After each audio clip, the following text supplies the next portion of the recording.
Tu n'as que dépassé le temps de livraison de 0,1 seconde. Et déjà les 4 grands mannequins s'entraînent frénétiquement sur les murs pour un cas de changement de corps. Ta sœur, que tu n'as pas vue depuis longtemps, non seulement dilue frénétiquement ton thé amer, mais ton meilleur ami d'enfance a aussi secrètement installé un mini-tracker sur toi. Une chanteuse top star folle te serre le cou en criant qu'elle t'aime. Même une jeune fille Xuzu obsessionnelle lèche frénétiquement ton sang en disant « Frère, tu sens si bon ». À ce moment-là, je venais de rentrer à la maison après avoir livré la commande. Au moment où j'ai ouvert la porte, j'étais complètement abasourdi. La lumière du salon était encore allumée. La table était renversée par terre et le vase brisé en morceaux. Toute la maison avait l'air d'avoir été saccagée.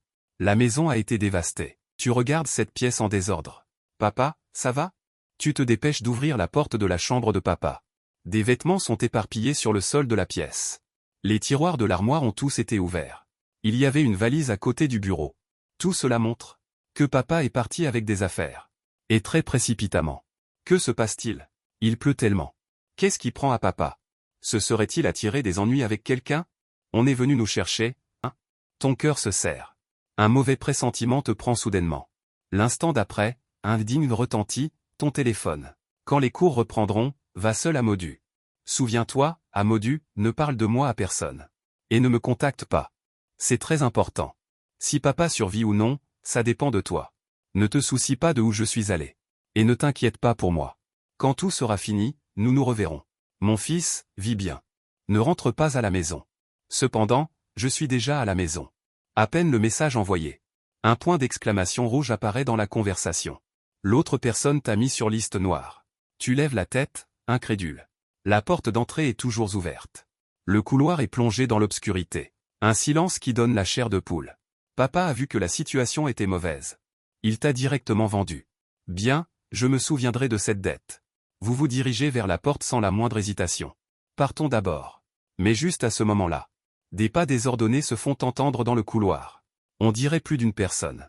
Les pas sont précipités. Ça ne ressemble pas du tout à des voisins. Vous retenez votre souffle. La sueur froide mélangée à la pluie vous trempe complètement. C'est foutu, ils sont venus à la porte. Vous jetez un coup d'œil à l'armoire dans la pièce. Non, se cacher ne marchera pas. Vous serrez les dents, mettez votre casquette. Fermez la fermeture éclair de votre uniforme de livreur jusqu'en bas. Baissez la tête et quittez la maison. Et vous vous dirigez vers le couloir. Les lumières à détecteur de mouvement du couloir s'allument les unes après les autres. Vous baissez la tête et sortez votre téléphone. Faisant semblant d'être un livreur vérifiant une commande. Du coin de l'œil, vous surveillez constamment les mouvements dans le couloir. Pas longtemps après. Plusieurs hommes en noir, en costume et lunettes de soleil, entrent dans votre champ de vision. Votre rythme cardiaque monte instantanément en flèche. Mais vous fixez toujours votre téléphone en gardant votre calme. Et, jeune homme, attends une minute. L'homme en noir en tête m'a arrêté. Des perles de sueur froide perlaient sur ton front. Mais ton souffle était calme. Qu'est-ce qui se passe? Il a sorti une photo. Il a comparé la photo avec toi à la lumière. Rien. Pour quelle entreprise de livraison travaillez-vous? Pour Wang Aïdraki, au dernier étage. Tu as inventé un nom au hasard. L'homme en noir a froncé les sourcils. Comment savez-vous que son nom de famille est Wang? C'était écrit sur la commande. Tu n'as pas sourcillé. Avez-vous vu cette personne? Il a retourné la photo et te l'a tendue. Tu as jeté un coup d'œil. Le jeune homme sur la photo est bien ton père, Guju. 1000 pensées chaotiques t'ont traversé l'esprit. Désolé, je ne l'ai jamais vu. Si c'est tout. Je dois y aller. La prochaine commande va bientôt être en retard. L'homme en noir a acquiescé. Et a continué à monter. Ce livreur ressemble beaucoup à la personne sur la photo. L'un d'eux murmure à l'oreille du chef. Le chef secoue la tête. Cette photo a été prise par le maître de maison il y a des décennies. Ce livreur est encore jeune. Il ne peut pas être Guju, version âgée. Disant cela, ils ont fait irruption chez vous. Voyant la porte ouverte. Leur expression a instantanément changé. Zut, nous sommes arrivés trop tard.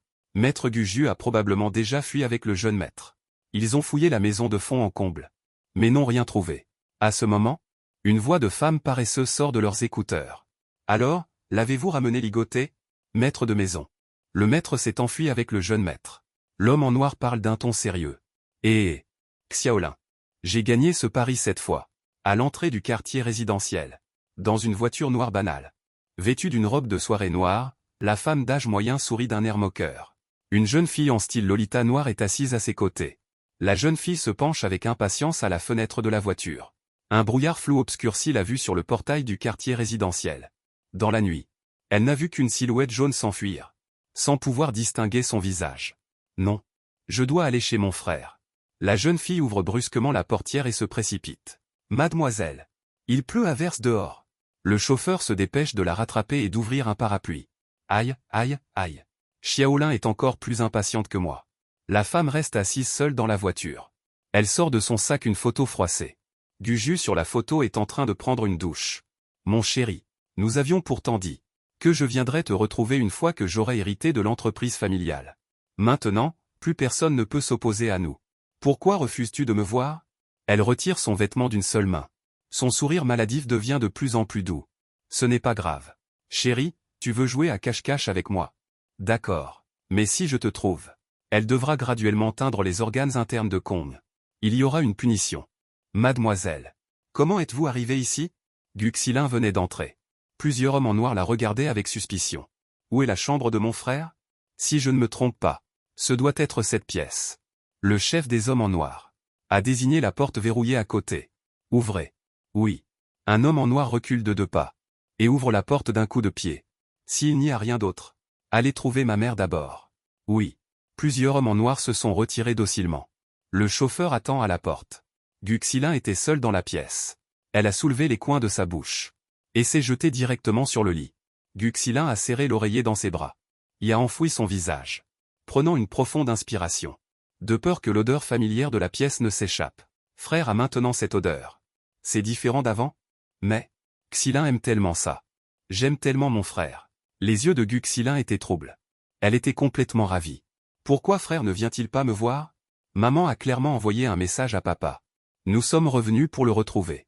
Elle fit la moue, se sentant un peu contrariée. Se pourrait-il que papa n'ait pas dit à frère? Frère doit jouer à cache-cache avec moi. Je vais certainement retrouver frère. Que devrais-je faire après avoir retrouvé frère? D'abord, aller avec frère. Ensuite, avec frère. Enfin, après une série de réflexions désordonnées sur frère. Guxilin se leva du lit à contre-cœur. Elle ouvrit l'armoire. Elle prit tous les vêtements et les serra contre elle. De l'autre main, elle souleva l'oreiller. Interdiction de sortir de la chambre. Mademoiselle. Que faites-vous? Vous mettez la maison à sac? Le chauffeur avait l'air surpris. Ce ne sont pas vos affaires. Mademoiselle. Voulez-vous que je vous aide à porter? Non. Guxilin lança un regard noir au chauffeur. Elle se tut immédiatement et s'éloigna silencieusement, sans dire un mot de plus. Une pluie torrentielle. Tu cours à toute vitesse. Tu as trouvé un magasin loin du quartier résidentiel et tu t'y es réfugié.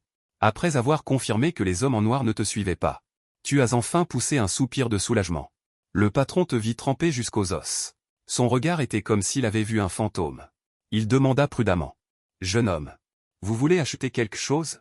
Tu as souri maladroitement. Je me suis juste abrité de la pluie. Je pars tout de suite. Patron, ne faites pas ça. Je n'avais pas fini de parler. Il a claqué la porte. Tu as été directement poussé dehors. Tu as perdu l'équilibre. Tu es tombé sous la pluie. Aïe. Je pars dans un instant, vraiment. Ton visage était collé contre la porte vitrée. Tu regardais le patron avec espoir. Jeune homme. Vous avez fait fuir tous mes clients. Le patron t'a jeté un parapluie en plastique. Rentre vite chez toi. Je t'offre ce parapluie. Tu as soupiré. Tu as pris le parapluie. Tu as jeté un coup d'œil à ton téléphone. Tu as serré les dents. Laoma a payé. Paiement réussi. Solde, 10,86. Tu ne prends jamais rien gratuitement aux autres. Mais cette fois, tes poches, déjà vides à la base, sont encore plus démunies. Tout l'argent que tu gagnes en travaillant va à ton père. C'est lui qui répartit les dépenses. Et au final, il s'est enfui avec l'argent. Sans même te laisser un centime. Ces 10 yuan, c'est tout ce qui te reste de ta famille. Vieux père endetté. Je ne te laisserai pas tranquille. Te voilà assis sous un pont. Tremblant de froid. Tu allumes ton téléphone. Et tu ouvres la fiche d'un contact. La proprio, t'es là? Un frère est dans la galère. Tu l'aides ou pas? Frère, je n'ai plus de toi. Je peux squatter un de tes logements quelque temps? Je paierai le loyer au prix normal.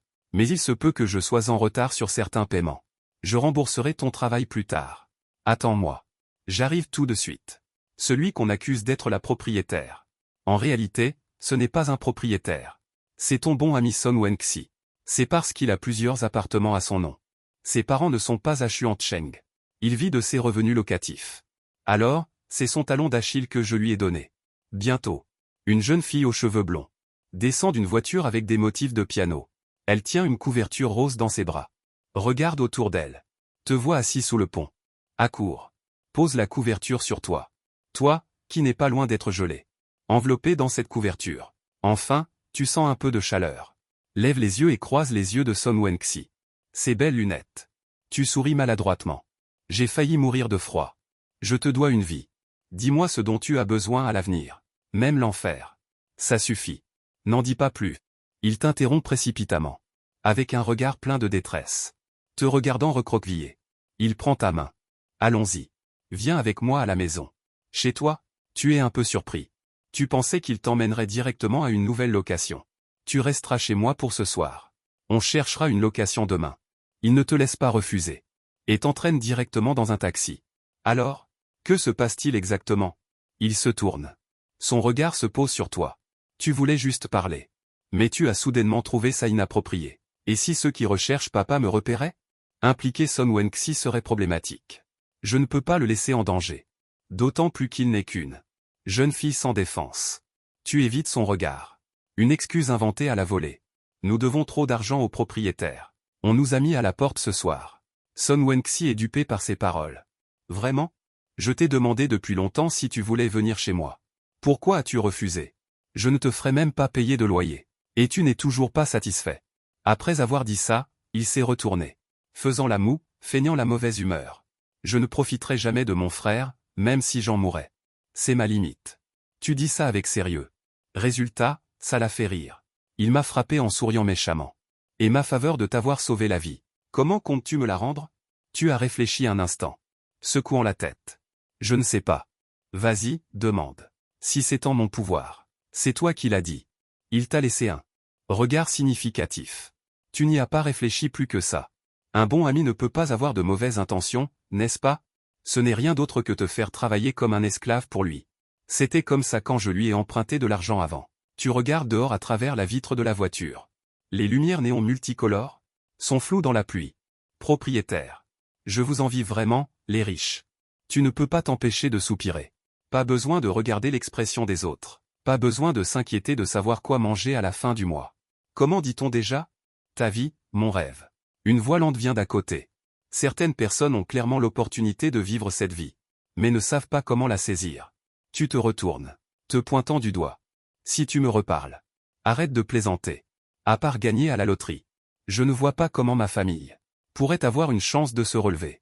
Il a levé les yeux au ciel et n'a plus rien dit. Le taxi a roulé longtemps, pour finalement s'arrêter devant une grande villa. Propriétaire. Tu as déménagé. Ce n'est pas la première fois que tu viens chez lui. Les deux familles n'habitent pas loin. Quand il était petit, il t'invitait souvent à jouer. À cette époque, ses parents revenaient de temps en temps. Tu les connais bien aussi. Les deux familles étaient proches comme une seule. J'ai emménagé après le bac. Je t'invitais à jouer. Et tu ne voulais pas. Dit-il, impuissant. Ta grosse tête. C'est parce que je dois travailler et je n'ai pas le temps. Il a sorti un trousseau de clés de sa poche. Je te le tends. Voici la clé de la villa. Va prendre une douche d'abord. Tu prends la clé. Avec une certaine perplexité. Tu ne rentres pas chez toi? Je vais t'acheter quelques vêtements. Après une douche, il faut bien se changer. Mais avec une telle pluie, ce n'est pas sûr pour toi de sortir seul. Je peux ne pas me laver. Dégage. C'est dégoûtant. Il te tend un parapluie. Et te pousse sans ménagement hors de la voiture. D'accord. Tu notes l'argent pour les vêtements. Je te rembourserai plus tard. Tu te dis qu'un peu de saleté ne dérange pas un homme. Il ne faut pas salir la maison de quelqu'un. Après avoir dit cela, tu te diriges vers la villa. Dans le taxi, il ne reste plus que Son Wen-xi et le chauffeur. Mademoiselle. Mademoiselle. Ensuite, direction les appartements du lac Sud. Ce n'est pas un taxi ordinaire. C'est clairement une voiture privée, déguisée en taxi. Le chauffeur est spécialement engagé par la famille Song pour servir de chauffeur privé à Son Wen-xi. Son Wen-xi n'est pas une simple propriétaire, mais la jeune femme de la famille Song. L'une des 4 grandes familles de Modo. À l'époque, la famille Song était en plein chaos. Ses parents, pour le protéger, l'ont envoyé à Xuanshan. Plus tard, la tempête familiale s'est calmée. Mais cette jeune femme a décidé de rester à Xuanshan. Mais tout ça, tu ne devrais pas le savoir. À tes yeux, Son Wen-xi n'est qu'une riche femme ordinaire. Voyons voir. Qu'est-ce que mon chéri va faire? Son Wen-xi croise légèrement les jambes. Ne gâche pas toute cette mise en scène. Disant cela, elle sort un téléphone. L'écran montre ce qui se passe dans la villa. En ce moment, tu enlèves tes vêtements mouillés. Une pluie torrentielle s'abat sur la pièce. Assurez-vous de ne pas vous mouiller en entrant dans la villa. Les lumières de la villa sont encore allumées. Son Wen-Xi semble être parti précipitamment. Vous levez les yeux vers l'énorme lustre au-dessus de votre tête. Vous jetez un coup d'œil au canapé paresseux haut de gamme du salon. La décoration de cette villa est encore plus raffinée qu'avant. Cela vous ouvre les yeux. Je sais que papa a de l'argent. Je ne pensais pas qu'il était si riche. Je ne sais pas comment va papa maintenant. Vous regardez par la fenêtre. Non seulement la pluie ne s'est pas arrêtée, mais elle est encore plus forte. Fils ne s'attend pas à ce que tu me donnes une grande villa. Mais ne vole pas les frais de subsistance de ton fils. Vous soupirez. Vous faites le tour du rez-de-chaussée. Vous n'avez pas trouvé papa non plus. Alors vous montez les escaliers jusqu'au premier étage. Un long couloir apparaît à vos yeux. De nombreuses peintures murales sont accrochées au mur. Vous regardez ces peintures avec choc. Ce n'est pas que vous soyez surpris de voir à quel point les peintures sont belles. Mais ces peintures sont toutes de votre main. À l'école primaire. Tu aimais dessiner. Mais tes compétences laissaient à désirer. Il se trouve que Son Wen-Xi était doué pour le dessin. Il est donc devenu ton professeur de dessin. Une fois le dessin terminé, Son Wen-Xi disait du bien de toi. Tu ne t'attendais pas à ce que. Il accroche tous ses dessins au mur. Mon chéri. Maintenant, tu devrais comprendre mes sentiments pour toi, non? Son Wen-Xi regardait cet homme avec intérêt. Attendant ta réaction. Effectivement, tes yeux étaient un peu rouges. Je ne m'attendais pas à ce que Bao Zutuo soit si sentimental. Tu étais très ému. C'est digne de mon bon frère. La voix parvint aux oreilles de Son Wen-Xi. Son visage est devenu noir instantanément. C'est étrange. Pourquoi une si grande villa n'a-t-elle pas d'ascenseur? Tu as marché jusqu'au bout du couloir. Sans rien voir. Le téléphone du docteur Ding sonna. C'était un message de Son Wen-Xi. J'ai oublié de te le dire. Il n'y a pas d'espace séparé dans la villa. Il n'y a du soleil que dans ma chambre. Ma chambre est au 2e étage. C'est celle qui est éclairée. Je me suis empressé de demander. N'est-ce pas un peu gênant? Il n'a pas répondu. Tu lèves les yeux vers sa chambre. Tu hésites un instant. Puis tu pousses la porte et entres. Des murs roses. Un énorme ours en peluche est posé sur le grand lit blanc. On dirait qu'il l'utilise comme oreiller. Ça, il l'a encore gardé. Tu reconnais aussi que c'est celui que tu lui as offert pour son anniversaire quand tu étais petit. Comment est-ce qu'il s'est autant abîmé? L'ours en peluche a beaucoup de petits trous. Mais Son Wen-Xi les a tous recousus. C'est exact. Mon amour. Les lèvres de Son Wen-Xi esquissent un sourire. Je l'ai gardé jusqu'à présent. Il a délibérément crevé l'ourson. Puis l'a recousu et l'a posé sur le lit. Comme si cela pouvait prouver ses sentiments. Sérieusement. À son âge, il dort encore avec un ours. Tu n'as pas pu t'empêcher de commenter. Son Wen-Xi regardait l'écran de son téléphone, l'air sans voix. Est-ce ça le plus important? À côté du lit se trouve un établi et un bureau d'ordinateur. Il y a un journal ouvert dessus. Clairement visible pour moi. Depuis quand le proprio se met-il à écrire un journal? Tu te souviens qu'il n'avait pas cette habitude avant. Ce journal a été soigneusement préparé par Son Wen-Xi. Mon amour. Après avoir lu le journal, tu comprendras certainement. Il n'avait pas fini de parler. Sérieusement. Il ne l'a pas dit après l'avoir fini. Heureusement que c'est moi qui suis venu. Si quelqu'un d'autre l'avait vu, qu'est-ce qui se serait passé? Tu l'as aidé à fermer le journal. Son Wen-Xi, tu as été réveillé en sursaut par un réveil inattendu. Tu as eu une frayeur. Tu t'es tourné pour regarder le placard dans la chambre. Pourquoi a-t-il mis le réveil dans le placard? Tu fronces les sourcils. Les coins de la bouche de Son Wen-Xi se recourbent légèrement. C'est quelque chose qu'il a pré-réglé. Dès que Guyan ouvrira le placard, il découvrira qu'il est couvert de photos de lui et de toi. Ce n'est peut-être pas une bonne idée. Après tout, c'est le placard d'une fille. Tu retires ta main alors que tu t'apprêtais à ouvrir le placard. Tu te dis qu'il vaut mieux le laisser le sortir lui-même. Quel idiot. Io t'es mort. Dans le taxi, les yeux de Son Wen-Xi brillent d'une lueur rouge. Son sourire est déformé par la colère. N'a-t-elle donc pas du tout remarqué mes sentiments? Mais ce n'est pas grave. Quand je rentrerai, je te ferai comprendre. Pour l'instant, économisons d'abord un peu d'énergie. Son doigt glisse sur l'écran. La scène de surveillance se déplace vers la salle de bain. Son expression devient progressivement étrange. Guyane. Après un certain temps, la voiture s'arrête en bas de l'immeuble. Mademoiselle. Nous sommes arrivés. Le chauffeur rappelle. Pourquoi faut-il que ce soit à ce moment-là? Il pose son téléphone à contre-cœur. Alors mademoiselle. Que voulez-vous au juste? Rien. Tu peux m'attendre ici. Son Wen-Xi descend de la voiture. Ouvre le coffre. Et traîne un sac de jute blanc. N'allons-nous pas acheter des vêtements pour Monsieur Gu? Quel est le meilleur endroit pour ça? Elle ouvre le sac. Il est rempli de mini-caméras. Sous une lumière faible. Il semblait avoir oublié comment faire cette expression. De la salive coula accidentellement. Laisse-moi rénover correctement ta nouvelle maison. Dans la salle de bain. Tu fredonnais un air. L'eau chaude chassait la fatigue du corps. Tout en te demandant pourquoi la propriétaire n'était pas encore rentrée. Tu allais sortir ton téléphone pour demander. Quand tu as entendu une porte claquer lourdement au rez-de-chaussée. Accompagnée d'une série de pas précipités. Puis on a frappé à la porte. Guyane. Tu as fini de te laver? Je t'apporte des vêtements. Merci. Combien? Je vais retenir ça. Je te rembourserai plus tard. Et puis. Le réveil dans ton placard n'arrête pas de sonner. Éteins-le, s'il te plaît. Rapidement, le bruit du réveil s'est arrêté brusquement. La voix d'une femme offrant des vêtements revient. L'argent pour les vêtements, le moment venu, sera inclus dans le loyer. D'accord. Pas de problème. Tu n'y as pas beaucoup réfléchi. Tu as accepté rapidement. Alors, je vais entrer pour te donner les vêtements. Ouvre vite la porte. Ça, tu peux me les passer. Tu es enveloppé dans une serviette de bain. Tu as entrouvert la porte. Sale Guyane. Tellement radin. Il marmonne avec mécontentement. Il a glissé le sac. Tu as ouvert le sac. Un parfum familier t'a envahi. Tu as froncé les sourcils. De quel magasin viennent ces vêtements qui sentent si bon? Est-ce qu'ils ont même vaporisé du parfum exprès? Et pourquoi cette odeur est-elle si familière? Tu n'y as pas trop pensé. Tu as pris les sous-vêtements et les as enfilés. Ça semble un peu serré. Propriétaire. Ces vêtements ne sont-ils pas trop petits? Ah. Je ne savais pas si tu en mangeais. Je ne t'ai jamais acheté de vêtements avant.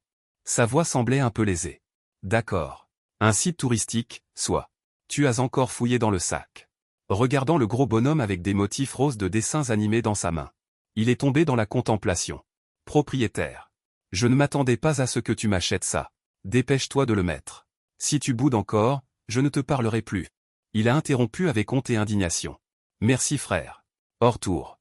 Son Wenxi esquissa un sourire étrange. Maintenant, il doit s'acheter des vêtements. Quand tu es sorti de la salle de bain, tu l'as trouvé assis au chevet. Te fixant simplement. Qu'est-ce qui se passe? Tu ne peux pas t'empêcher de demander, n'est-ce pas? Ce n'est rien. Il retira précipitamment son regard. C'est à mon tour de prendre une douche. Il se dirigea à grands pas vers la salle de bain, fermant la porte. Son Wenxi marmonnait intérieurement. Sale Guyane. Alors, il faut que j'en arrive à ce point. Mais ce n'est pas grave. Ce n'est pas grave si une fille prend l'initiative. Il se lécha les lèvres en se regardant dans le miroir, admirant son visage et son corps parfait. Je vais te faire savoir que je suis une fille. Quel genre de bon copain. Ne regarde pas en cachette, hein? Dit-il. Immédiatement après, on entendit le bruit de l'eau. Tu lèves les yeux au ciel en direction de la salle de bain. Puis tu commences à scroller sur ton téléphone. Pour voir s'il y a un emploi à temps partiel approprié. Peu de temps après, la voix de Son Wenxi se fit entendre dans la salle de bain. Aïe. J'ai oublié d'apporter la serviette. Obstination. Tiens ça pour moi. Tu as hésité un instant. Il n'y a pas de serviette dans la salle de bain? D'habitude, je vis seul. Comment pourrais-je avoir autant de serviettes? Son ton était léger. Il y en a une qui sèche sur le balcon. Pourrais-tu me l'apporter? D'accord. Tu te lèves pour prendre la serviette sur le balcon. Tu arrives devant la porte de la salle de bain. Sa voix se fit entendre à nouveau. Entre. Tu te demandes si tu as bien entendu. Qu'est-ce que tu dis? Il a répété. Entre. Tu t'es figé instantanément. L'esprit complètement confus. Le propriétaire est-il si extraverti? Ou est-ce que tous les riches sont comme ça? Ton corps est comme cloué au sol. Incapable de bouger. Le cœur battant la chamade. Pourquoi tu restes là, planté comme ça? Entre vite. Son ton restait calme. Comme s'il parlait de quelque chose d'insignifiant. Écoute. Bien que nous soyons frères. Mais, même entre frères, on ne peut pas être aussi franc.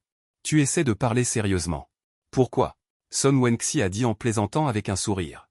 Parce que tu es une fille. Alors tu savais que j'étais une fille. Elle a murmuré à voix basse. Puis elle a laissé échapper un rire étrange. Astérisque clique astérisque. La poignée de porte a fait un bruit de rotation. La porte de la salle de bain s'est ouverte. Ferme vite les yeux. Retourne-toi. Non. Propriétaire. Qu'est-ce que tu vas faire? Elle s'est approchée de toi avec légèreté. Murmurait à ton oreille. Qu'est-ce qui se passe, Guyane? Son souffle portait un parfum lointain. La chaleur du chauffage. Donnant l'impression que sa voix avait un peu de te picotant instantanément le corps entier. Frères qui se font ce genre de blagues. C'est pas terrible, non? Tu essaies de t'éloigner. Quoi? Les bons frères ne devraient-ils pas se montrer tels qu'ils sont? La voix de Son Wenxi est d'une douceur incroyable. Rien à voir avec son comportement habituel. L'honnêteté dont tu parles. Ce n'est peut-être pas la même que celle dont je parle. Tu as fait un pas en avant, essayant de t'échapper. Mais il t'a attrapé la main. Comme un elfe dansant. Une pirouette et le voilà devant toi, te bloquant le passage. Sous la lumière chaude. Il s'est mis sur la pointe des pieds. Son front collé au tien. Donc, tu ne comprends toujours pas maintenant? Sa voix était douce et innocente. Avec une trace de grief. Tu m'as fait attendre si longtemps. Quel cœur cruel tu as. Tu es comme une marionnette. Debout sur place. Immobile. Son Wenxi pinça les lèvres. Les yeux brillants. En fait? Attends. Ferme les yeux. Il jeta brusquement Yujing sur le lit. Puis il s'enfuit en courant. Avec un bruit sourd. Tu as trébuché sur une chaise et tu es tombé face contre terre. Sans te soucier de la douleur, tu t'es relevé. Et tu t'es précipité vers la porte. Avec le claquement de la porte qui se referme. Son Wenxi resta figé sur place. Regardant d'un air absent dans la direction de ton départ. Son visage s'est soudainement assombri. Un sourire se dessina sur ses lèvres. Et Guyane. Est-ce votre réponse? Des larmes ont coulé sur ses joues. Une étrange lueur rouge transparaissait dans ses yeux. Sa respiration s'est accélérée. Guyane. Guyane. Il murmura. Il s'est brusquement retourné et a ouvert le placard. Il arracha frénétiquement de l'intérieur. Des photos densément remplies. Ses mains tremblaient légèrement. Comme s'il s'accrochait à une bouée de sauvetage. Serrant fermement les photos. Les photos, c'est vous. De votre rencontre à la remise des diplômes du lycée, tous les moments. Son humeur s'est un peu améliorée. Il haleta bruyamment. Son visage devint rouge. Guyane. Pourquoi ne comprends-tu pas? Pourquoi dois-tu fuir mes sentiments? Nous avons vécu tellement de choses ensemble. Pourquoi me rejeter? Son regard se posa sur l'ours en peluche sur le lit. Il s'approcha lentement. Il l'attrapa et l'emmena devant l'établi. Il saisit un cutter. En un instant, le coton à l'intérieur de l'ours en peluche s'étala partout. Je te hais, je te hais, je te hais. Il frappa encore et encore. L'ours en peluche devint méconnaissable. Guyane. Pourquoi? Ses yeux rouges de haine fixaient intensément l'ours en peluche dans sa main, le secouant frénétiquement. Parle, Guyane. Je sais. Tu ne m'aimes pas assez. Donc tu ne peux pas encore accepter mon âme. En fait, tu comprends tout. Tu fais juste semblant d'être stupide. Tu m'as menti pendant tant d'années. J'ai raison, n'est-ce pas? Guyane. L'ours en peluche resta immobile, acceptant tacitement sa sagesse. Et je le savais. Mais ce n'est pas grave. Mon chéri. Nous allons lentement développer nos sentiments. Jusqu'à ce qu'il n'y ait que moi dans ton monde. Et il ne pourra y avoir que moi. Son regard est vague. Complètement immergé dans ses propres fantasmes. L'ours en peluche est serré contre lui. Se brisant sous la pression. Du coton est tombé partout sur le sol. Guyant. Il était allongé sur le sol dans la douleur. Ses mains tremblantes ramassaient le coton. Le bourrant maladroitement dans l'ours en peluche. Mais plus il se dépêchait, plus les dégâts étaient importants. Finalement, l'ours en peluche a craché son dernier morceau de coton, devenant un tissu plein de blessures. J'ai eu tort, Guyane. Je n'aurais pas dû te laisser partir si facilement. Ah, Guyane. Je vais faire en sorte que tu n'aies pas le droit de me refuser. Je vais te rattraper. En regardant la localisation, ses yeux s'écarquillent. Ah. Pourquoi? Le point rouge sur la carte se déplace à toute vitesse. Seulement. Il se dirige vers la villa. Pression. La porte de la villa en bas s'ouvre. Avec un cri. Propriétaire. Je suis de retour. Son Wenxi est resté figé sur place. Je ne m'attendais pas du tout à ce que tu reviennes comme ça. Pourquoi? Il répète ces trois mots dans sa bouche. Un peu perdu pendant un instant. Presque au moment où tu allais monter. Son Wenxi reprend soudainement ses esprits. Guyane. Attends une minute. Ne viens pas. Sa voix était un peu paniquée. Propriétaire. Qu'est-ce qui ne va pas? J'étais perplexe. Moi. Je vais me changer. Tu n'as pas le droit d'entrer.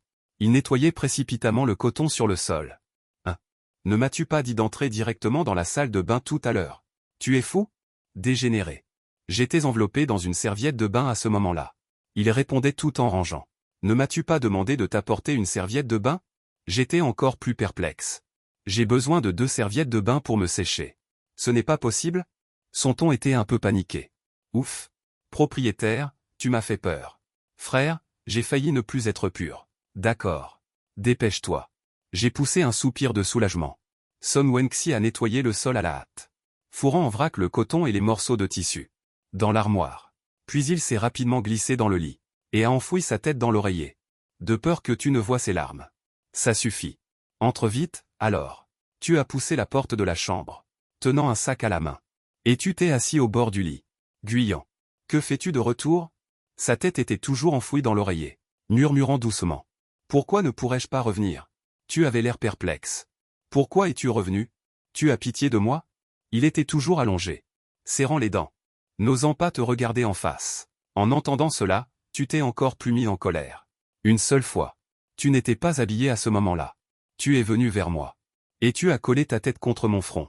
Et qu'est-ce que j'ai dit? Tu te souviens? Sa voix portait le deuil. Ses joues rougissaient.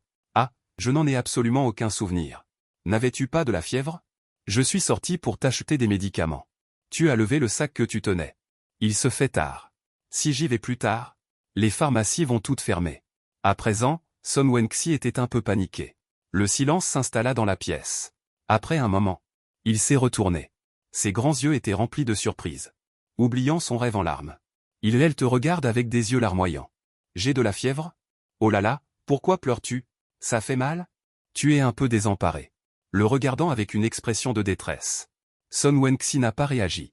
Tu es un peu paniqué. Parler non plus. Ne pas parler non plus. Tu te diriges rapidement vers le lit. Tu jettes les médicaments de côté. Tu as très mal? Quand tu as posé ton front contre le mien. J'ai senti ton front brûlant. J'ai réalisé que tu avais de la fièvre. Alors je me suis dépêché d'aller acheter des médicaments. Est-ce que tu as été sous la pluie? Quand tu es sorti acheter des vêtements, tu essaies d'expliquer tes gestes précédents. Pensant qu'il pleure ainsi à cause de la fièvre. C'est pour ça qu'il pleure comme ça. Je sais que tu n'es pas en bonne santé. Tu attrapes froid dès qu'il pleut. Dès que tu as froid, tu as de la fièvre. Si tu ne prends pas de médicaments, tu ne guériras jamais. Tu expliques, bredouillant. Son Wen-Xi est toujours immobile. Ses beaux yeux te fixent intensément. Les larmes coulent sans s'arrêter. Tu es encore plus anxieux. Ai-je encore dit quelque chose de mal? Mais je ne sais pas comment expliquer. Autant s'excuser directement. Aïe, Wen-Xi, désolé. Je n'aurais pas dû te faire attendre aussi longtemps. C'est surtout que... Il ne me reste plus que 10 yuan. Je n'ai pas les moyens de prendre un taxi. J'ai dû courir à la pharmacie pour t'acheter ça. Beaucoup de pharmacies dans le coin sont fermées. J'ai dû faire plusieurs pharmacies avant de pouvoir t'acheter des médicaments. Tu mets ta main sur son front. Puis tu la mets sur ton propre front. Tu compares la température. Tu étais encore plus brûlant tout à l'heure. Allonge-toi vite. Je vais te préparer des médicaments. Tu viens de te retourner pour prendre des fruits. Quand ton pied est attrapé fermement. Ne va-t-elle pas me laisser tranquille? Tu as l'impression que le ciel s'effondre. Tu te retournes. Tu as un peu peur. Peur que la propriétaire soit en colère contre moi. Tu es encore un peu prétentieux. Un homme de cette taille. On ne devrait pas laisser une jeune fille sortir pour t'acheter des vêtements. Mais surtout de la honte. Tu as fait pleurer Son Wen-Xi. Tu n'as pas rempli tes responsabilités de frère. Es-tu en colère? Tu t'inquiètes pour moi. Non. Peut-être à cause de la fièvre. Un léger rougissement apparut sur le visage de Son Wen-Xi. Cette sensation est si familière. Vous avez grandi ensemble depuis l'enfance. Les parents de Son Wen-Xi sont rarement à ses côtés toute l'année. D'habitude, quand il est malade. La nounou de la maison s'occupe de lui. Seulement. Chaque fois qu'il est malade et qu'il prend un congé. Tu viens chez lui pour le voir. Parfois, tu lui apportes ses devoirs pour l'aider à rattraper son retard. Parfois, tu aides aussi la nounou à s'occuper de lui. Après avoir grandi. Son corps semble aussi s'être beaucoup amélioré. Il n'a presque jamais été malade. Surtout depuis le lycée. Tu es occupé avec tes études. Ça fait longtemps que tu n'es pas venu chez lui. Sans parler de prendre soin de lui comme ça. Alors, je vais te préparer des médicaments. Tu dis ça et tu veux te lever. N'y va pas. Guyane. Une force tire sur tes vêtements. Ce qui te fait perdre l'équilibre. Et tomber sur le lit. Et puis, un corps doux t'étreint par derrière. Guyane. J'ai tellement peur. Une voix douce. Avec un léger sanglot. Chérie, qu'est-ce qu'il y a? Tu penses que Son Wen-Xi est peut-être délirant. Ça va, ça va. Ça ira mieux après avoir pris les médicaments. Patiente un peu.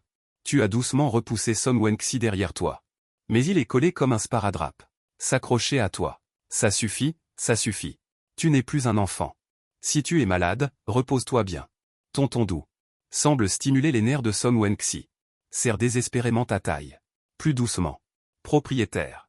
Depuis quand as-tu autant de force? Tu grimaces de douleur. Guyane. Tu prends tellement soin de moi. Comment puis-je te remercier? Son Wen-Xi se frotte contre ton dos. Tu peux juste me rendre les 10 yuan pour les médicaments. Tu réponds. Non. Son Wenxi semble vraiment délirer à cause de la fièvre. Voix faible et sans force. Guyane, tu es pleine de points d'interrogation. Tu te plains involontairement intérieurement. Pourquoi la propriétaire est-elle si avare? Mais, tu te retournes et regardes les yeux déjà fermés. Son Wenxi collé étroitement à toi. A plaisanté en riant. Alors, qu'est-ce que tu vas m'offrir? En entendant cette question, Son Wenxi a balbutié quelques mots. Tu n'as pas bien entendu? Alors, il se penche. Sur le lit. Propriétaire. Qu'est-ce que tu fais? Si tu veux te battre, attends d'être guéri. Guyane.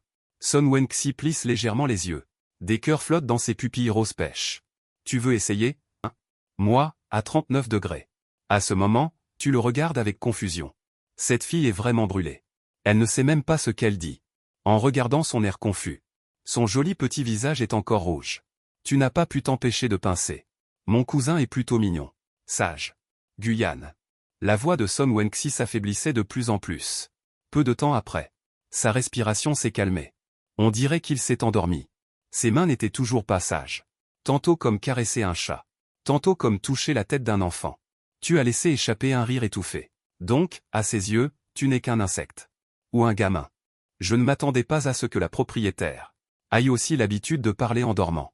Soudain, tu as eu une illumination. Si je prenais des photos de lui comme ça, et que j'enregistrais aussi. Et, quand il sera sobre, il me suppliera sûrement de les supprimer. Alors, ne ferai-je pas ce que je veux de lui? Pourquoi ne pas lui faire rembourser l'argent des médicaments en premier? Aussitôt dit, aussitôt fait. Tu as sorti ton téléphone. Et tu as pris des tonnes de photos de son visage. Ensuite, tu as ouvert l'enregistreur. Et tu as rapproché le téléphone de sa bouche. Parfait. Tu te prépares à te lever avec un sourire narquois. Mais tu remarques qu'il est endormi. Mais tout son corps est comme suspendu à toi. Ses deux mains sont toujours autour de ton cou. Son menton est posé sur ton épaule. L'air chaud qu'il expire de temps en temps te souffle sur le visage. C'est pas vrai. Comment je suis censé dormir comme ça? Parce que c'est mon propre frère. Tu as enduré. Tôt le matin, le soleil de l'auberge brille à travers la baie vitrée. Sur le visage de Son Wenxi. Il ouvre légèrement les yeux. Il te voit allongé à côté de lui. À ce moment-là, tu as d'énormes cernes. Tes yeux le fixent fixement. Ton visage est plein de ressentiment. Parce que ton bras est engourdi par lui. Tu as complètement perdu la sensation. Mais tu n'oses pas bouger de peur de le réveiller. Pire encore. Tu te sens maintenant complètement impuissant. Tout ton corps semble avoir été vidé de son énergie vitale. Son Wenxi avait l'air complètement confus. Il vous a regardé en plissant les yeux. Puis il a rapproché son visage. Le matin est devenu profond. Puis il a refermé les yeux. Son corps s'est frotté contre vous. Prêt à dormir encore un peu. Propriétaire. Regarde quelle heure il est maintenant. Votre voix est un peu rauque. Depuis ce matin. Vous sentez un malaise à la gorge. Probablement qu'il vous l'a transmis. De plus, hier soir, vous deviez gentiment rester couché. Pour lui servir de coussin humain. Je n'ai pas fermé l'œil de la nuit. Son Wenxi n'a pas semblé entendre. Continue à vous enlacer le cou. Allongez tranquillement dans vos bras. Vous avez soupiré intérieurement. Il est malade comme ça. C'est un peu de votre faute. En pensant à cela, votre colère s'est un peu apaisée. Vous êtes probablement pris pour son ours en peluche. Vous avez bâillé. Le regard scruta la pièce. Étrange. Où est passé cet ours en peluche? Il était là avant pourtant. Jusqu'à midi. Son Wenxi a finalement ouvert les yeux. Son état s'était visiblement amélioré. Son esprit était aussi beaucoup plus clair. La propriétaire. Bien dormi? Dis-tu, en articulant chaque mot. Très bien. Et toi, Guyane? Tu as bien dormi? Tu allais t'asseoir. Mais il te repoussa d'un coup sur le lit. La propriétaire. Qu'est-ce que tu vas faire? Tu es malade. Il aperçut avec acuité l'anomalie de ton état. Une lueur étrange a traversé son regard. On dirait que tu es malade, toi aussi. Repose-toi au lit aujourd'hui. Tu secouas la tête avec un sourire amer. Ce n'est rien, une petite maladie. Avant, j'avais de la fièvre et mes jambes étaient faibles. Et j'ai même fait un travail à temps partiel toute la journée. Il ne faut pas tarder. Dépêchons-nous d'aller voir les locations. Non. Sa voix était très déterminée. Tu restes sagement au lit à la maison. Quand tu seras guéri, je t'emmènerai voir des maisons. En parlant de ça, sa voix s'estompait peu à peu. Je n'ai jamais pris soin de toi. Quand tu étais malade. Ne pas dormir une nuit. Plus la fièvre. Tu es effectivement assez fatigué. Alors tu as cédé. D'accord. Alors je compte sur toi. Après avoir dit cela, tu as lentement fermé les yeux. Le monde fermé s'est progressivement estompé. La respiration s'est progressivement stabilisée. Son Wenxi accroupi au bord du lit. Un sourire narquois s'est dessiné sur ses lèvres. Eh, Guyane. Laisse-moi prendre bien soin de toi. Il tendit la main et toucha ton visage brûlant. Sentant la température brûlante sur ton visage. Comme attiré par quelque chose. Tout son visage s'approcha. Frottant ta joue. Son expression se tordant peu à peu. Complètement plongé dedans. Longtemps après. Il se leva finalement à regret. Caressant sans cesse tes cheveux. Chuchotant comme un enfant. Guyane. Tu es si sage. Devrais-je te donner une récompense? Comme s'il avait soudainement pensé à quelque chose. Ses yeux s'illuminèrent. Tu dois avoir faim. Laisse-moi te préparer quelque chose de bon à manger. Il revint rapidement de la cuisine avec un morceau de pain. En mordant doucement un petit morceau. Mâchant délicatement à plusieurs reprises. Gardant les miettes de pain sur sa langue. Son Wenxi s'accroupit. Ses lèvres tremblaient légèrement en respirant. Un sentiment d'irritation inexplicable se bousculait en lui. Il tomba directement sur le sol. Il resta interdit pendant quelques secondes. Son visage s'assombrit instantanément. Il jura intérieurement. Qui est assez stupide pour gâcher mes affaires juste à ce moment-là? Il ignora le téléphone. Il reprit une bouchée de pain. Prêt à recommencer. Le son de la sonnerie du téléphone t'a fait te retourner. Dos à Son Wenxi. Cela a ruiné le plan d'attaque furtive de Son Wenxi. Complètement ruiné. Il tendit la main pour te retourner. Mais il avait peur de te réveiller. Après avoir hésité longtemps, il a finalement abandonné. Les coins de sa bouche se contractèrent plusieurs fois. Puis il sortit de la pièce avec un visage sévère. Il sortit son téléphone avec un visage plein de ressentiment. Allô? Sa voix était étonnamment apathique. Es-tu à la maison? La voix douce de Madame Son parvint au téléphone.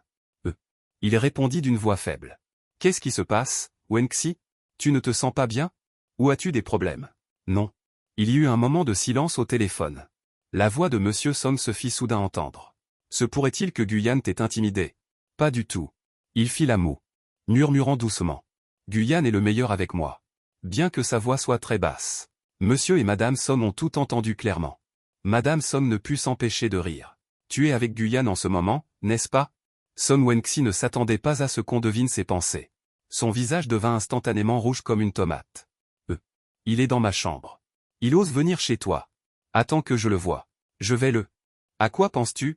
Son Wen Onze renifla, honteux et indigné. Il s'empressa d'expliquer la situation. Wen Yan, Som Fu et Som Mu étaient abasourdis. Pas étonnant que nous n'ayons pas pu contacter Guyane ces derniers jours. Vraiment, leur famille. S'il y a un problème, ils ne pensent même pas à nous demander de l'aide. Sinon, ces prochains jours, tu pourrais amener Guyane vivre chez nous. N'est-ce pas qu'il est aussi entré à l'université Modu? Comme ça, vous pourriez vous tenir compagnie. Guyane n'aurait plus à se soucier de sa vie. C'est vraiment possible?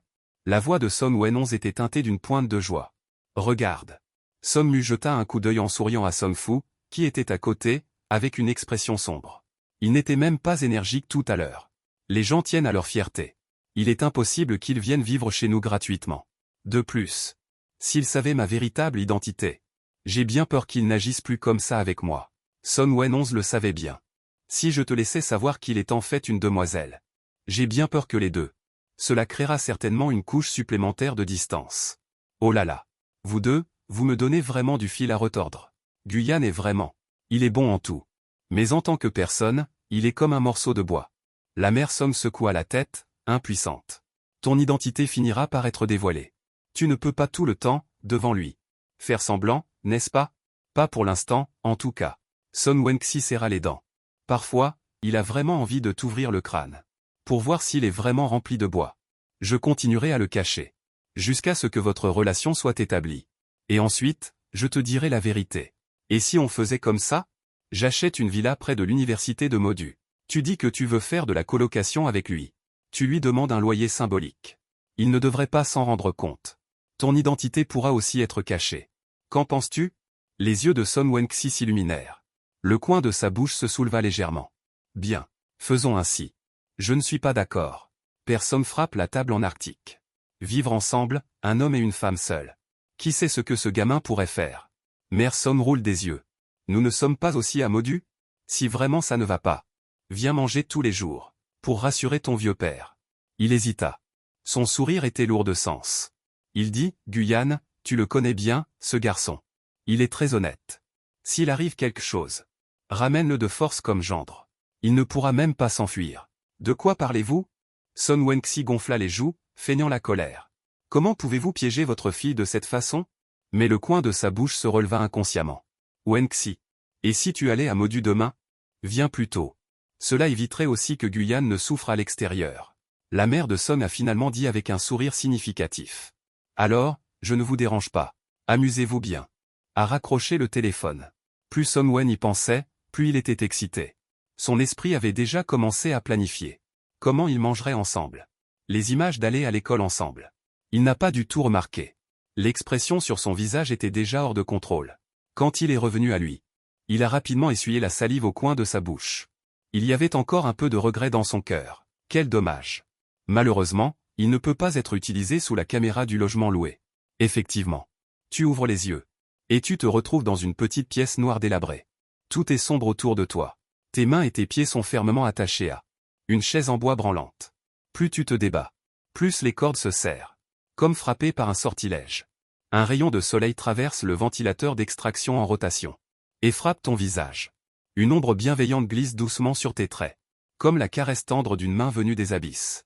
Cette aube illumine aussi une autre silhouette à tes côtés. Papa. T'exclames-tu. Comment se fait-il que tu sois ici? Mais papa semble ne rien entendre. Le regard vide, il fixe le devant. Telle une statue inanimée. Papa. Papa. Tu secoues vigoureusement. Entraînant la chaise petit à petit vers lui. 5 mètres, 3 mètres, 1 mètre. Alors que tu es sur le point de toucher papa. Soudain. Une ombre noire t'enveloppe entièrement. Intercepte la seule lumière du soleil. Une sensation d'oppression indescriptible t'envahit. Comme si des milliers de kilos pesaient sur toi. Un faux pas. Une chute brutale au sol. Moi. Papa. Papa. Papa. Cette sensation d'oppression n'a pas diminué. Au contraire, elle s'intensifie. Les cordes qui te lient se resserrent. Au fur et à mesure que l'ombre se précise. Bientôt. Toute lumière est engloutie. Ton monde sombre dans l'obscurité. Pire encore. Comme si quelque chose obstruait ta bouche et ton nez. Respirer devient de plus en plus difficile. L'instinct de survie te pousse à te débattre. Mais tu ne peux pas bouger les bras et les jambes. Tu ne peux que secouer la tête sans cesse. En essayant de te débarrasser du poids sur toi. À cet instant, tu es comme une personne qui se noie. Essayant désespérément de remonter à la surface. Mais comme si une main invisible te tirait vers le fond. Vais-je donc mourir ici? Tu cries intérieurement. Non. Je ne peux pas mourir. Où est papa? Autour de tes os brisés et terrifiés. Où est encore la voix de papa? Tout devant toi est comme une illusion de bulle. Intelligence brisée. Je ne peux pas mourir. Mais tout est réel. Tu as l'impression de tomber dans un océan profond sans fond. Ta conscience s'estompe peu à peu. Et puis, tu ouvres soudainement les yeux. La force qui éclate en un instant te fait bondir du lit. Et projette. Son Wenxi qui était pressé sur toi. Avec un bruit sourd. Son Wenxi est tombé lourdement sur le sol. Les 4 fers en l'air. Poussant un cri de douleur. Tu es assis sur le lit. Reprenant bruyamment ton souffle. J'ai failli m'étouffer dans mon rêve tout à l'heure. Comment ai-je pu faire un rêve aussi absurde et réel? 1. Propriétaire. Pourquoi dors-tu par terre? On dirait Son Wenxi qui est tombé par terre. Doute dans son cœur. Son Wenxi s'est lentement relevé du sol. Il a arrangé ses cheveux. La rougeur sur son visage n'avait pas complètement disparu. Il essuya le coin de sa bouche avec sa manche. Il dit, un peu gêné. Ce n'est rien. Je suis juste tombé. Il ne te dira jamais que celui qui t'a embrassé de force pendant ton inconscience était. C'est ça? Tu plisses les yeux, fixant son regard fuyant. Alors, qu'est-ce que c'est que ça? Tu ramasses quelques cheveux blonds du sac. C'est mon lit. Il est normal qu'il y ait mes cheveux dessus. Alors pourquoi y en a-t-il sur mon visage? Tu prends encore quelques cheveux blonds sur ton propre visage. Je voulais tester la température de ton front. Vérifie si ta fièvre a baissé. Alors j'ai juste posé mon front. Et ton front légèrement l'un contre l'autre. Ah bon? Tu penses que c'est logique, en quelque sorte? Mais quelque chose te semble bizarre. Ton rhume va mieux? Vous demandez d'une seule voix. Ah. Je vais bien. Il se tortille légèrement. Ses yeux baissés. Regardant le sol. Un doigt jouant nonchalamment avec une mèche de ses cheveux. Tu hoches la tête. Je vais beaucoup mieux aussi. Au fait, combien de temps ai-je dormi? Disant cela, tu jettes un coup d'œil à l'horloge murale. Tu aspires une bouffée d'air frais. Tu es resté au lit pendant presque une journée. Son Wenxi a apporté une tasse d'eau chaude de la table de chevet, te regardant avec un sourire radieux. Je me suis occupé de toi toute la journée. Tu le scrutes. De fines gouttelettes de sueur perlaient sur son front. Comme après un entraînement intense.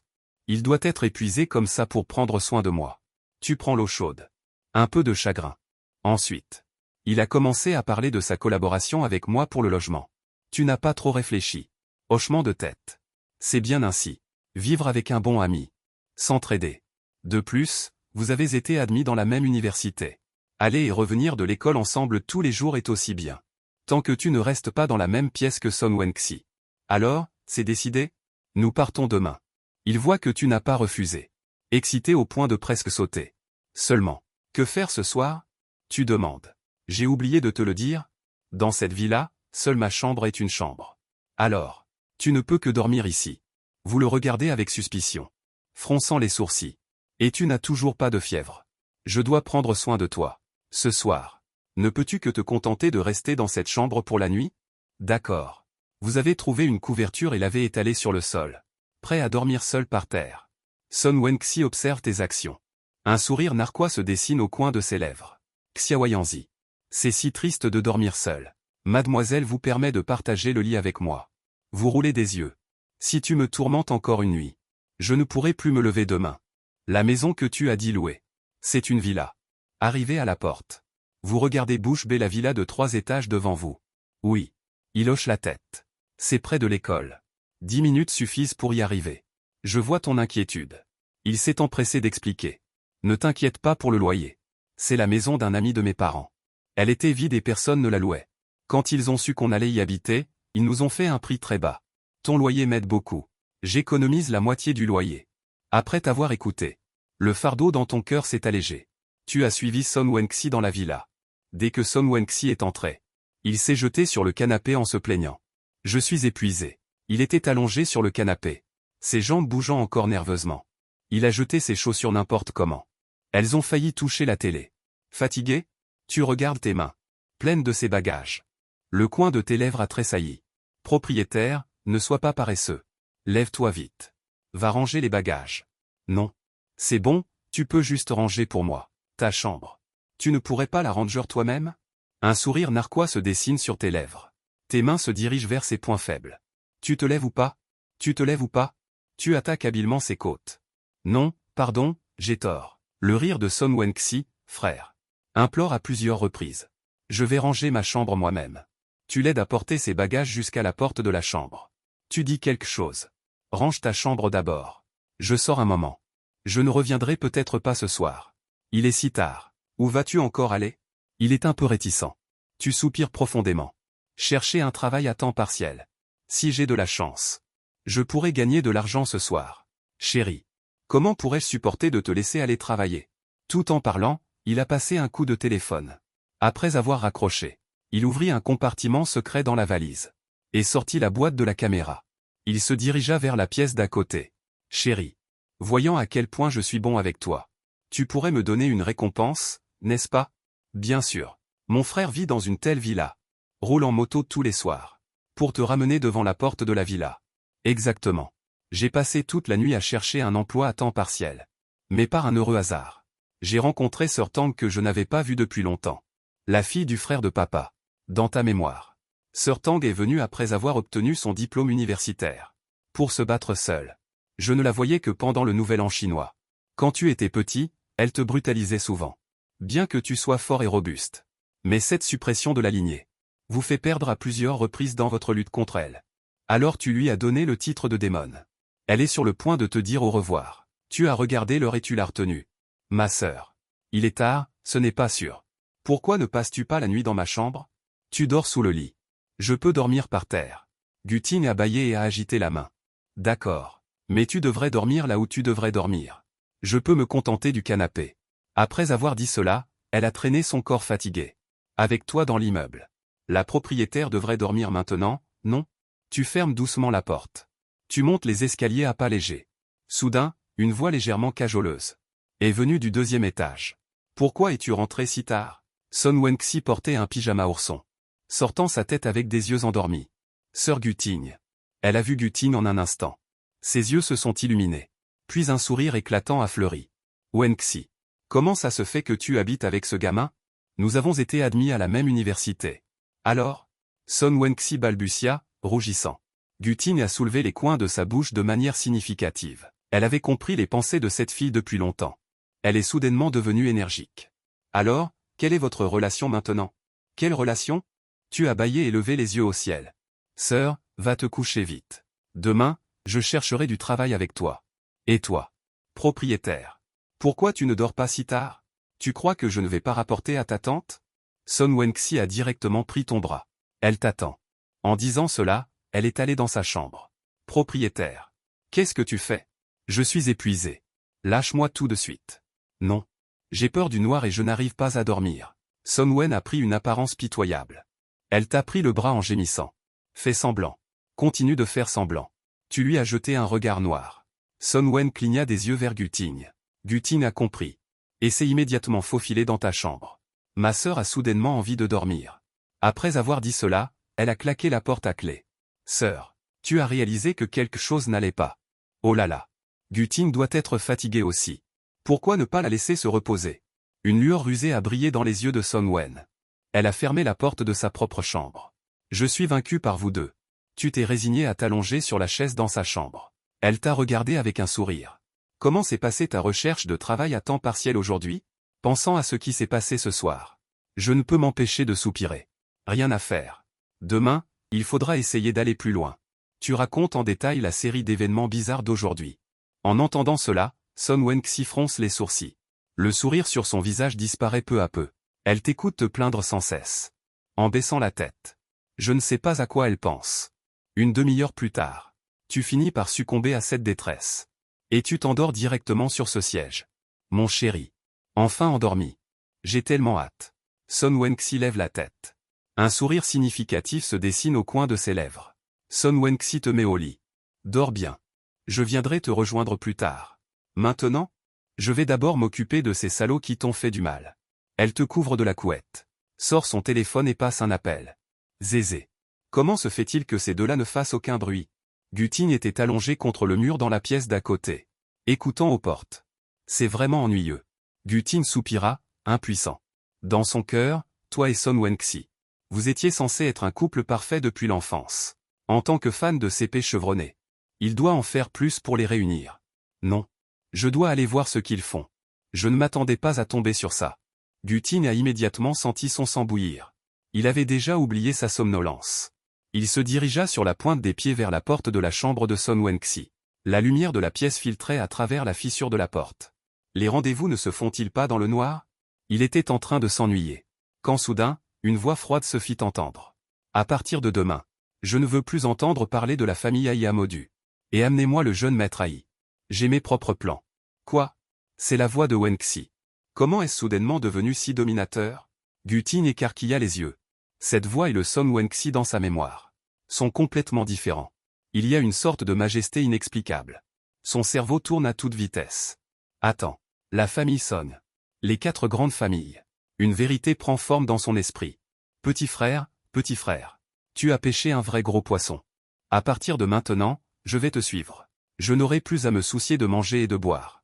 Alors que Guting rêvait encore. La pièce a de nouveau diffusé. La voix séduisante de Son Wenxi. N'est-ce pas? Je t'ai encore rendu un grand service? Alors, devrais-je te demander une petite récompense? En entendant cela, les coins de la bouche de Guting ne pouvaient s'empêcher de se relever. Il souhaitait se transformer en un morceau de bois. Comme s'aplatir sur la porte. Dans la pièce, Son Wenxi se penche. Approchant son visage du tien, elle prend une profonde inspiration. Mon chéri. Tu es toujours absent toute la journée. Afin d'éviter de te retrouver. À court de batterie. Voici quelques piles pour t'aider. Bientôt. Accompagné d'un SLA. Une pile apparaît dans la main de Son Wenxi. Guting, à l'extérieur de la porte, entend ce bruit. D'innombrables images lui viennent à l'esprit. Une lueur dorée brille dans ses yeux. Waouh. Si courageuse. Avec une série de bruissements. Son Wenxi, sans aucune culpabilité, range soigneusement ses butins. Et en sort de nouvelles pour te les remplacer. Mais tu es trop fatigué. Et ses mouvements sont si habiles. Que tu ne te réveilles pas pendant tout le processus. Soudain, un grand peng brise le silence. Son Wenxi se retourne brusquement. Seulement pour voir Guting assis par terre. Se frottant les fesses endolories. Il était trop absorbé par ce qu'il entendait. Il s'était appuyé si fort qu'il a cassé la serrure. Leurs regards se croisèrent. Puis, involontairement, ils détournèrent les yeux. Guting rit maladroitement. J'étais somnambule. Désolé de vous avoir dérangé. Il se retourna pour partir. Mais il n'a pas pu s'empêcher de regarder en arrière. Attends. Comment Guting s'est-il endormi? Le cerveau de Guting tournait à toute vitesse. Alors le bruit de déchirure de tout à l'heure. Ce n'est pas Guting qui l'a fait. Guting endormi était la victime. Alors Son Wenxi, il. Tu sais tout? Son Wenxi baissa la tête. Sa voix était faible comme un moustique. À peu près, oui. Guting, gêné, regarda ailleurs. La tête de Son Wenxi était sur le point d'exploser. Au moment où je faisais ce genre de choses. En fait, mon béguin l'a découvert. S'il te le dit, ne t'inquiète pas. Je ne lui dirai absolument pas. Guting lève la main et jure. Non. Non, non, non. Je ne peux pas laisser Guting savoir. Son Wenxi marmonne pour lui-même. La température de la pièce chute brusquement. Le chauffage semble être cassé. Le front de Guting transpire froidement. Sérieusement? Wenxi. C'est en fait assez normal. Votre relation est si bonne. J'ai toujours cru en toi. Je ne te trahirai absolument pas. Non, non, non. Son Wenxi est comme un tourne-disque cassé. Même si vous avez un petit penchant particulier, je vous soutiendrai tous les deux. Guting essaie de le raisonner. Non, non, non. Se voyant complètement ignoré. Guting fronce les sourcils et agite la main devant son visage. Il ne faut absolument pas que mon amour le sache. Son Wenxi lève soudainement la tête. Le regard vide, il fixe Guting. Un sourire étrange et confus se dessine sur ses lèvres. Il ramasse les ciseaux par terre et se relève. Frappe, frappe, frappe. Il marche pieds nus sur les planches de bois. Se rapprochant pas à pas. Marmonnant ton nom de manière incompréhensible. C'est foutu. Wenxi a complètement perdu la raison. Il ne ressemble plus du tout à la personne douce et adorable qu'il est d'habitude. Guting frissonne et recule pas à pas. Que faire? Que faire? J'ai tellement envie de m'enfuir. Il faut s'enfuir vite. Guting réfléchit rapidement. Il se retourne et se précipite vers la sortie. Il tourne frénétiquement la poignée. Mais la porte ne bouge pas d'un iota. Porte maudite. Ouvre vite. Guting se retourne et voit. Son Wenxi est déjà descendu. Ses pupilles rouges brillent d'une lueur sinistre dans l'obscurité. Elle s'approche lentement de lui. Oui. La fenêtre. Guting trébuche et tombe au sol. Il rampe jusqu'à la baie vitrée. Il fait grincer la poignée en la tournant. La fenêtre est rouillée et ne s'ouvre pas. Son Wenxi se rapproche de plus en plus. Il ne reste plus que 3 pas. Guting tombe à terre. Ses yeux sont remplis de terreur. Il recule petit à petit. Jusqu'à ce que son dos touche le mur et qu'il ne puisse plus reculer. Les ciseaux dans la main de Son Wenxi tracent une lumière froide dans l'air. Elle les serre fermement dans sa main inverse. Le désir de survivre permet à Guting de surmonter sa peur. Il fixe les ciseaux dans la main de Son Wenxi. Au moment où elle les abat, il saisit directement les mains de Son Wenxi avec les 2 mains. Son Wenxi, anxieuse, semble soudainement être devenue une autre personne. Une force étonnante a éclaté. Guting serra les dents pour faire face. Mais il est clair qu'il ne pourra pas tenir longtemps. Son Wenxi exerçait sa force. Tout en murmurant. Bien qu'on ne puisse pas entendre clairement. Le nom de Guting persistait dans sa bouche. Ah oui. Guting réalisa soudain. J'étais tellement occupé à m'enfuir. Que j'ai oublié le point le plus crucial. La raison de la folie de Son Wenxi. N'est-elle pas de cacher son vrai visage à Guting? Guting demanda avec hésitation. Je n'ai que des photos de Guting quand il était petit. Son Wenxi semblait ne pas entendre. Les yeux vides. Mais fixés sur Guting. Non, non. Guting et lui sont des amis d'enfance. Les photos de Guting enfant n'ont pas d'attrait pour lui. À quoi s'intéresse-t-il donc? Attends. C'est un Yander. L'inspiration frappa Guting. Il cria. J'ai le gros de Guting. Peu importe. Je vais d'abord raconter les mensonges de Guting pour sauver ma vie. Les mouvements de Son Wenxi s'arrêtèrent soudainement. Une étrange lumière brilla dans ses yeux. Le gros de Guting. Et les yeux de Guting s'illuminèrent. Il s'accrocha à cette bouée de sauvetage. Tous les gros sont avec moi. Guting énuméra les plats. Il dit tout ce à quoi il pouvait penser. Et il a dit qu'il t'aimait le plus. Cette phrase de Guting. C'était comme une encre divine. Qui stabilisa complètement l'esprit de Son Wenxi. Et moi aussi. J'aime le plus. Guting. Les ciseaux tombèrent bruyamment sur le sol. Son Wenxi était comme une batterie déchargée. Il tomba lourdement au sol et s'endormit. Guting reprit ses esprits après un long moment et se leva. Il porta Son Wenxi dans la chambre. Il jeta un coup d'œil en arrière aux 2 personnes endormies. Guting secoua la tête avec un sourire amer. Finalement, il tâtonna dans la pièce jusqu'à trouver l'interrupteur de la porte d'entrée. Gu n'osa pas se retourner, enfourcha la moto et partit. Le lendemain, la lumière du soleil matinal se répandait sur ton visage à travers les rideaux. Tu as ouvert les yeux, encore embrumé. Rarement, tu as profité de la paresse d'un réveil naturel. Sans surprise. Son Wenxi était toujours enroulé autour de toi comme une pieuvre, t'empêchant de bouger. Mince. Je dois trouver un travail à temps partiel aujourd'hui. Tu t'en souviens soudainement. Tu t'es débattu de toutes tes forces pour te libérer de ses griffes. Tu es allé sur la pointe des pieds jusqu'à la porte de la pièce d'à côté. Sœur. Tu es réveillée? Tu as crié cela, avide. Personne n'a répondu. Ma sœur ne serait pas partie sans moi, quand même? Tu as sorti ton téléphone pour l'appeler. Directement, un message datant d'1 heure du matin. Un instant vous plonge dans la contemplation. Votre sœur a dû partir. Au revoir. Après le début de l'école. N'oubliez pas de prendre le temps de venir me voir. Wenxi est une très bonne fille. Entendez-vous bien avec elle pendant vos études. Ne la mettez surtout pas en colère. Et aussi. Survie. Vous n'y avez pas beaucoup réfléchi en regardant ces informations. Vous avez envoyé un message à Son Wenxi et êtes sorti. D'accord. Pourquoi y a-t-il autant de monde là-bas? Nguyen. Nguyen. Je t'aime. Un groupe de fans crie le nom de leur déesse, déclarant généreusement leur amour pour elle. Alors que plusieurs mébacs noirs au loin s'approchent lentement. Une phrase a soudainement éclaté dans la foule. Ils arrivent, ils arrivent. C'est le convoi de Yan Nguyen. Instantanément, les fans sont devenus fous. Pendant un moment, les cris ont été assourdissants. Tes yeux s'illuminèrent en entendant cela. On dirait que tu es aussi un grand fan.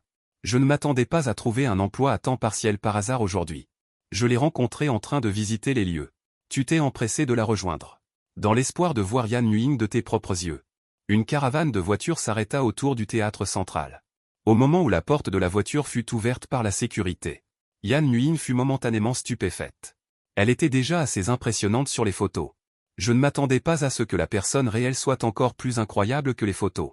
Après que Yan Nguyen soit entré dans le théâtre escorté par la sécurité, tu as soudainement repris tes esprits.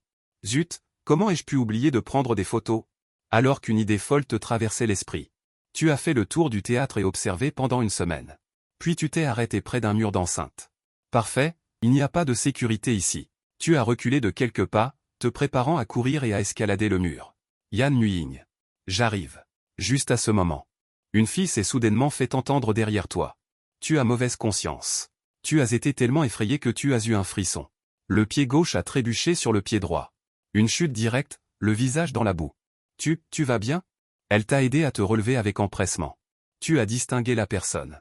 C'est une fille portant des lunettes de soleil et une écharpe. La majeure partie de son visage est cachée. Tu ne peux pas voir son visage clairement. Tu as tapoté la poussière sur tes vêtements. Tu as demandé avec désinvolture. Avez-vous besoin de quelque chose? Non, non, rien. Je voulais juste savoir. Êtes-vous fan de Yan Nguyen? Après avoir reçu ton signe de tête approbateur. Il y avait une pointe d'enthousiasme dans sa voix. C'est parfait. Pourriez-vous me rendre un service? Elle s'est tournée sur le côté et a montré le mur d'enceinte. Pourriez-vous m'aider à grimper à l'intérieur? Tu as compris. Tu as directement et sévèrement refusé en disant. C'est hors de question. Je l'ai observé de haut en bas. Tu es aussi fan de Yan Nguyen? Elle acquiesce. Bien sûr. Wenyan, tu fais la tête. Je comprends ce que tu ressens. Tu veux t'introduire et prendre des photos en cachette, c'est ça? Mais ce n'est pas moral. Premièrement, deuxièmement, enfin. Donc, je te conseille d'abandonner cette idée. Elle baisse la tête. Les mains sagement posées devant elle. Dit-elle d'une voix basse et pleine de chagrin. Je peux te venger, tu sais. Et je ne prendrai pas de photos en cachette. Wenyan, tu es encore plus en colère. Est-ce que je suis ce genre de personne? Plus que l'argent, j'espère que tu reviendras sur le droit chemin. Un saint a dit. Une bonne moralité vaut plus que tout l'argent du monde. 100 yuan, ça suffit? La moralité aujourd'hui vaut plus que 10 000 pièces d'or. 1000 alors? L'argent vaut mieux qu'un talent médiocre. Un instant, une part. Et les 100 000? L'argent est un moyen d'échange matériel.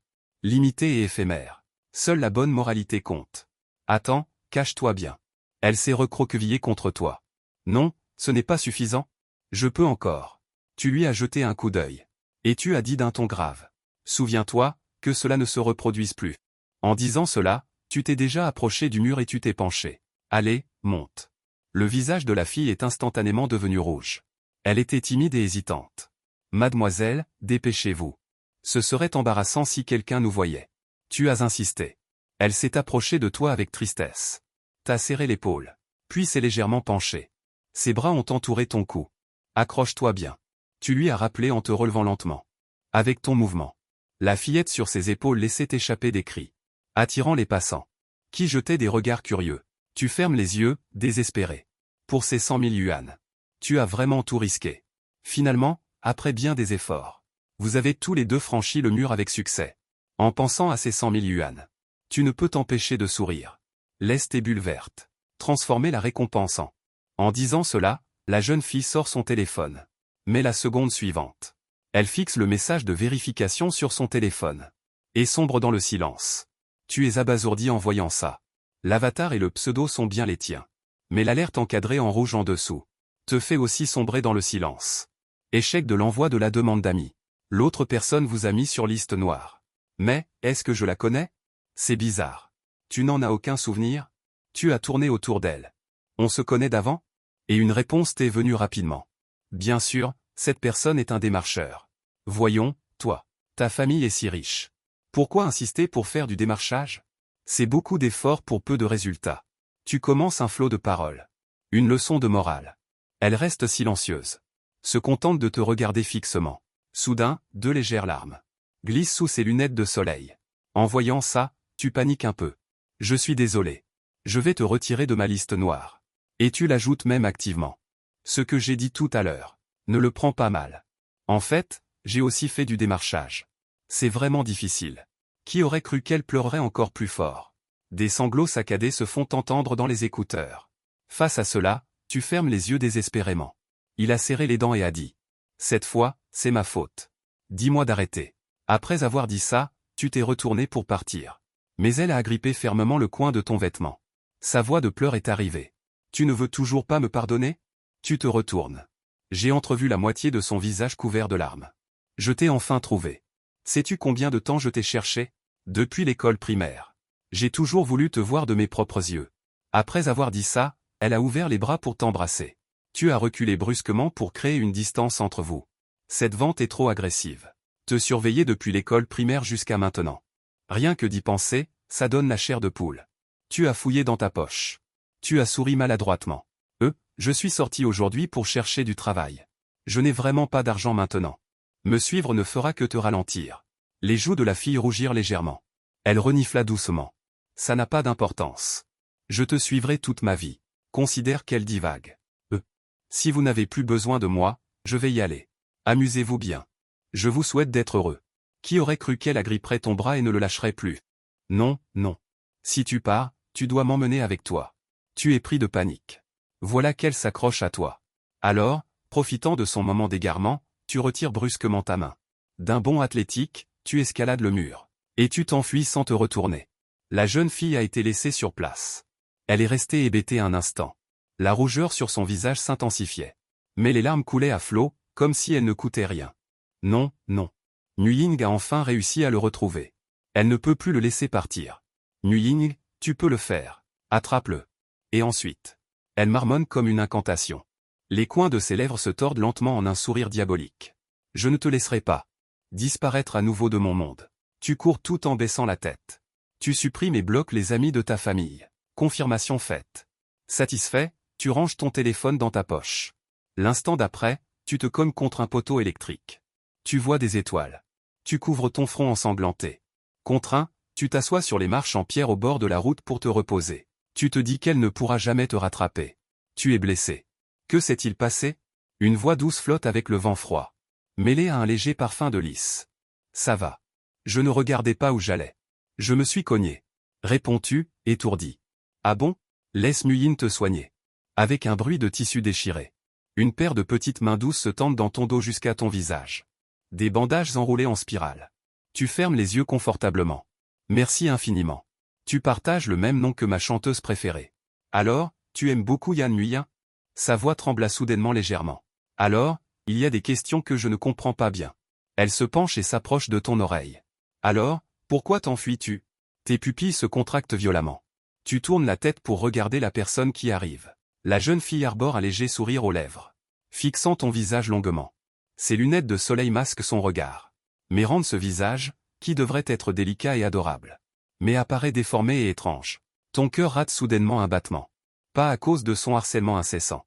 Mais instinctivement, tu ressens une bouffée de froid. Qui remonte le long de ta moelle épinière. Tu trébuches et tombes des marches de pierre. Elle reste immobile à sa place. Tenant toujours une grosse branche d'arbre à la main. Affichant ce sourire diabolique sur son visage. Comme si elle appréciait ta misère. Il a dégluti sa salive. 2302 feignant le calme. 2303 œufs. 2304 mademoiselle. 2305 non.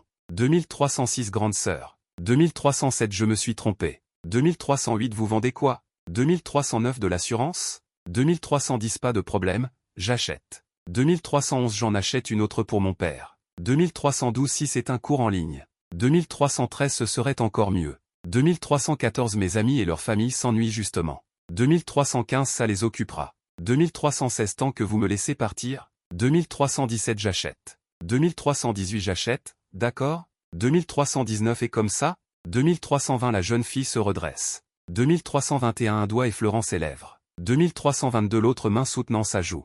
2323 son regard pétille d'espièglerie. 2324 alors, si je me vendais moi-même. Faire bonne figure. Mademoiselle. Non. Madame. Je me suis trompé. Que vendez-vous? Une assurance? Pas de problème, j'achète. J'en prendrai une autre pour mon père. Si c'est un cours en ligne, c'est encore mieux. Mes amis et leur famille s'ennuient beaucoup. Cela les occupera. Tant que vous me laissez tranquille. J'achète.